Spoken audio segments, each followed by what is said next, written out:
Have you ever had a book that you had such high expectations of, like you were looking forward to reading it, and then you read it and all you can say is what the fuck, because it is nothing.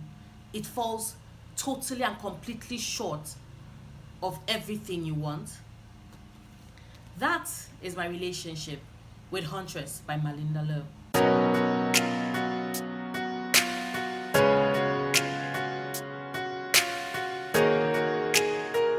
Hello everybody, Noria back again. Just in case you cannot tell by my not so enthusiastic greeting, my face, and the intro that you just saw, I just finished reading Huntress by Malindo and I absolutely did not like it. The saddest thing about this is the fact that I have a lot of friends who love Malinda's writing. In fact, they love Hash. Hash was the story that everybody recommended I get, but I went on Amazon and I saw that okay, Huntress was set in the same world but like 100 years before, and I just felt okay, I like reading things chronologically, so I felt okay, I would read Huntress first and then move on to Hash. This book is a hot mess, a total and completely hot mess. I don't even know where to start. Okay. I really wanted to love this book. It's a lesbian YA fantasy story set in Chinese and Japanese mythology. So it checks all the boxes I have in things I want in a book, in things I expect I would enjoy in a book. And then it disappoints completely. Before I get into more details as to the problems I had with this book, let me just start by saying what this book is about. The kingdom is dying. Crops are failing. Animals are dying. People are dying all over the place. There are strange mythical creatures creeping out of strange places. The sun is not shining. The kingdom is dying. And the king gets an invite from the fairy queen to come to a city of Tanilin because she said she knows what is wrong and can help. Now the king, being like all stereotypical kings, is like, oh sorry, he's not going anywhere, and he decides to send his son Con instead.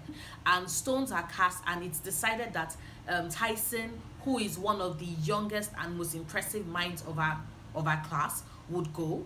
But Tyson at the start of this book has a vision where she sees that Katie goes with her on that trip, and she tells him that that Katie must come along on the journey. So that's what the story is about. You have Con, you have Tyson, you have Katie, and then you have Con's retinue of guards who are all going, they're all traveling to Tinylin to try and find a solution to whatever it is that is affecting the kingdom. That's what it's about. Pretty straightforward. From the beginning, you're set up for an insta love that is not really an insta love, which was kind of confusing for me, because you see, Tyson was having these emotions and these feelings, but they were emotions and feelings from the future. Present Tyson is not in love with KD, but future Tyson is in love with KD, and present Tyson is having visions of future KD, and in those visions she's in love with KD. So it's just weird because on one hand you're like, this is like insta love, but it's not really insta love because they drop us halfway into the love story and then they backtrack into how this love story started, and then sometimes they move forward and they move backward. Like, it is confusing. Now I wish I knew of a book that's done it better, but the execution was just off for me. And another thing that was off for me with Malinda's writing is just that, writing. The writing in this book. Malindo has this thing of jumping into the heads of our characters, of different characters, all within the same page or the same chapter. I kid you not, there's a chapter in this book that I will read part of it from you in a moment that has 4 different distinct narrators all within the chapter. And get this, not all these characters are main characters. Yes, some of these characters are minor characters, but yet we know what they're thinking, we know what's in their head. And the annoying thing about it is the transition from moving from one character's thoughts into another was so messy. They are all over the place. Like, no, let me read it for you. She goes, he had noticed the moment she entered the council chambers that she had cut off her hair at chin level since the last time he had seen her. She should be wearing it in a cylindrical roll at the nape of her neck in the manner of a proper sage in training, like Tyson. It was a small rebellion, but an unmistakable one, and Lord Ryden felt a familiar frustration rising in him. Now, Lord Ryden is Katie's father. Please note, all of this is happening in the same chapter. The next page, we suddenly go, Katie's cheeks burned at the dismissive tone in her father's voice. Resentment seethed inside her, acidic and sour. She wanted to lash out at him, but Mayor Morrigan gave her a warning look and Katie reluctantly bit her tongue. Then in the next page after that, we read, Tyson glanced at Sister Eileen as if to ask permission, and when her teacher gave an almost imperceptible nod, she said awesomely, I saw you on a beach made of ice. The memory of it washed through her. She felt the same loss and fear she had felt that night in the practice room, and beneath all, she remembered the deep ache of love. It was disconcerting for her, for in her life at the academy, she had rarely noticed Katie before. This was all still in the same chapter. Still in the same chapter, we read, the mistress was not surprised by Katie's willfulness. That had always been the one quality that hampered Katie's ability to walk through the rituals, but she was taken aback by Katie's appeal to the academic's teachings. From across the table, Sister Yuna said softly, she's right, she deserves to choose her own path. Like, in one chapter, we heard from like 4 different perspectives. And if it was that, okay, this story was told from the four main point of view characters, you could understand. But no, 2 of those characters are minor characters. To be honest, we don't see them again after this chapter. Like, we do not hear their thoughts again. We do not hear anything about. She brought them in and she tossed us into their heads and then walked away. And like, one of my pet peeves is when I'm reading a story and you suddenly change your POV on me without any warning. Like, I don't even mind if you break it up per chapters, but I need to be able to follow a particular thought. Especially because it's confusing when all this while I'm in one person's head and then you drop me in another person's head and you drop me in another person's head. At every point in time, all throughout this book is littered with people, with us jumping from each character's different point of view, even the minor characters, all within the chapter. It was a mess, a chaotic mess. I could not stand it. Another thing I had a problem with was the fact that this book seemed to work with this sense of urgency, like, oh, this is the end of days, everything resides on our shoulders, we need to do this, we need to do that. But the problem is that I won't say you, because if you decide to read the book, you might like enjoy it, you might love it, you might see it from another perspective, but I didn't. Like, I could not connect. I did not see the stakes. This book would give you a false sense of, oh, there are high stakes, until you realize you're like, but they are not really any high stakes. Spoiler alert, yes, some people die, but they are very minor people that are absolutely irrelevant to the plot. So when you think that, oh, okay, this is a dangerous journey, you don't really feel like it's a dangerous journey. The only reason why you know it's a dangerous journey is because Malindo keeps telling us that it is a dangerous journey, but there's really not that much danger in it. She keeps telling us like, oh, time is going, they have to be there by Midsummer's Eve. I'm telling you, like, it rang false. The sense of urgency in this book rang really false. The sense of danger rang false. The suspense in it was very low. Speaking of suspense, I enjoyed the battle with the antagonist in the book. It was well done. I loved it. But this book mended. Like, it took its sweet time getting there. And then after the battle, it went on for like another 40 pages. It built up steam to get to the battle. And when the battle ended, it just put her to the end, which was my problem with it, because it felt like she needed to meet a particular quota of pages. And once her main story had finished or ended, she had to find something else to tack on to the end of the story, which was what you get. And that is minus the fact that there's a short story inserted in it. I'm talking about after the main battle ends, there's like 40 more pages. You're trying to find some cure, you're trying to do this, she's going on yet another journey, and at that point in time you tune off and you're no longer interested. At least, okay, I keep saying you're, but I mean me. Like, I tuned off. I was no longer interested. I just wanted the story to be over and done with. Like, No. And then I had a problem with consent issues in this book. Okay, not issues, because that would imply that it was plural. It wasn't. It was just one occurrence. But the way it was handled, Tyson talks about the fact that, oh, she would be with Katie. When everybody's worried that, what do you mean by that? She was like, oh, she would go in Katie's mind. This is spoilery, but until you read the book you'll not understand what I'm really talking about, so you're still kind of safe.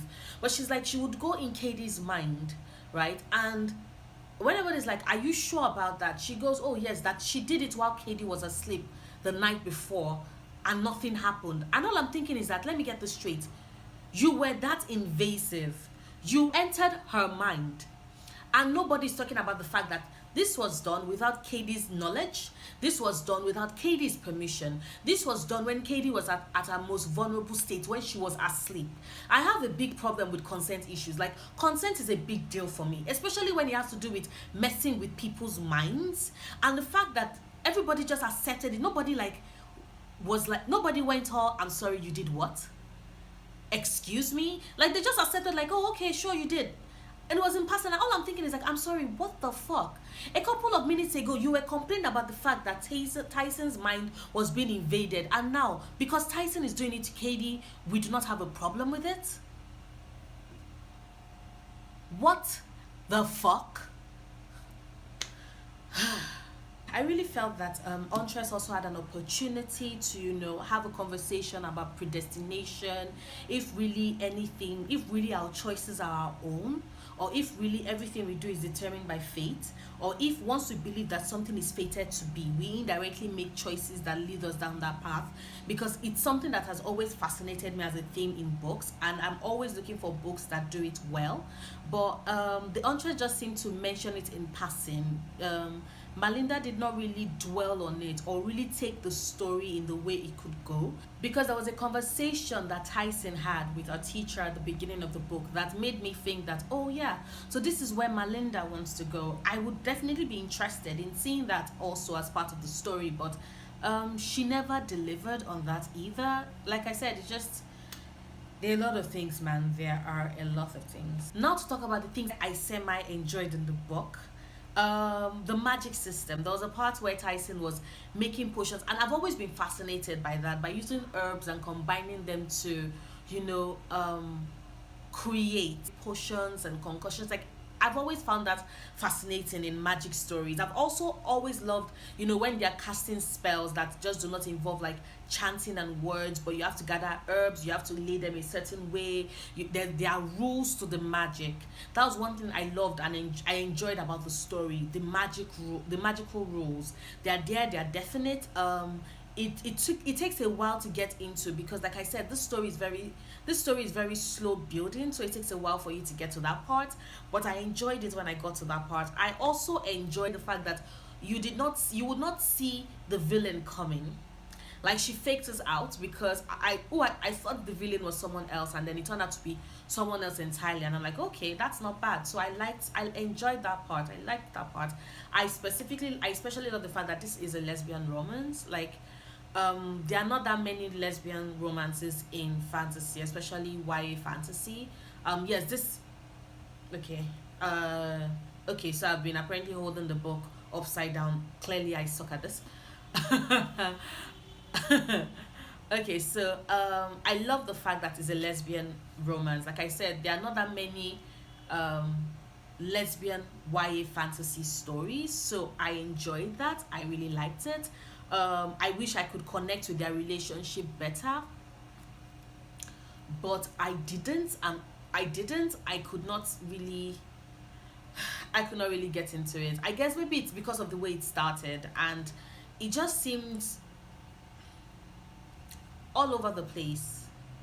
There were no stakes in romances. Like, in a romance story, I know that they are going to end up together.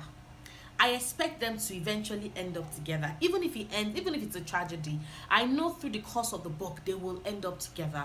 That's a given. But I do not like being spoiled of that. I want to discover it. I want to see it blossom. I want to be surprised, even though I'm not really surprised because it's a romance story. But in this, giving us the they're going to fall in love. Katie would leave. I know it's meant to build, like I said, a sense of urgency, a sense of danger and urgency, and this maybe this is a love that is not fated to be, but the execution left a lot to be desired. The execution just made this not the romance story it could have been, and I have a problem with that. I have a very big problem with that, but I did enjoy the way it ended because she left it very open-ended. It was a case of make of it what you will. You can figure out exactly what could eventually happen and all of that. And I do appreciate some open-ended stories. It's sad because in my romances, I have a definite way in which I want my romances to end, but I understood why this ended the way it did, and I respected that. I definitely more than respected that. So, yes, those are my thoughts on Malinda Lo's Huntress. What would I rate it? Like I said, this story was messy, so I think I'll give it a 2. I'll give it a 2-star. Like, life is too short, man. Life is too short, and any book that takes me 5 days to read, not because I was extra busy, but because I was extra bored, will definitely not be getting anything more than a 2-star from me. Those are my thoughts on Huntress by Malinda Lo. Let me know if you've read the book. Let me know if you've read any other Malinda Lo book. Yes, I know some of you have read Ash. You've let me know just how much you like it. So let me know if you've read any other Malinda Lo book. Let me know if you intend to eventually get Huntress and like come to your conclusions. Let's talk about it. You can leave your comments down below. Don't forget to like and subscribe. I make new videos every Sundays, Wednesdays, and Fridays, which means I will see you soon. Bye.